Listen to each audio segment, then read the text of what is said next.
সম্মানিত দর্শক আসসালামু আলাইকুম। আশা করি আল্লাহ তাআলার অশেষ রহমতে সকলেই খুব ভালো আছেন। গত বেশ কয়েকদিন বিভিন্ন ধরনের কাজের ব্যস্ততার কারণে আপনাদের সঙ্গে ছাগল খামারের আপডেট শেয়ার করা হয়নি। তো ছাগল খামারের ভিডিও শেয়ার করতে না পারার অন্যতম প্রধান কারণ হলো আমি ধান কাটায় ব্যস্ত ছিলাম।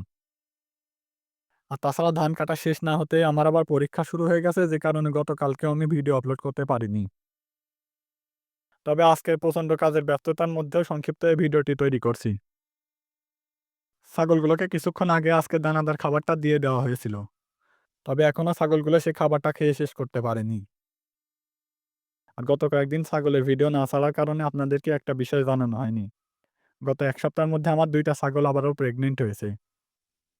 আর এই মুহূর্তে আমার খামারে আর একটা ছাগল প্রেগনেন্ট হতে বাকি আছে।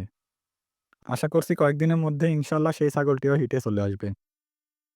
ছাগলের কিছুটা আপডেট আপনাদেরকে এই ভিডিওতে জানানোর চেষ্টা করলাম। কিন্তু বিস্তারিত আপডেট জানানোর মতো সময় আমার হাতে নেই।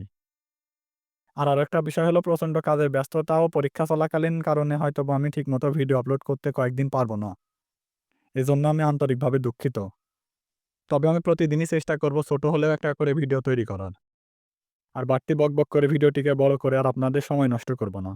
আপনাদের সকলের সুস্বাস্থ্য কামনা করে ভিডিওটিকে এখানেই শেষ করে দিলাম। সকলেই খুব ভালো থাকবেন, সুস্থ থাকবেন। আসসালামু আলাইকুম।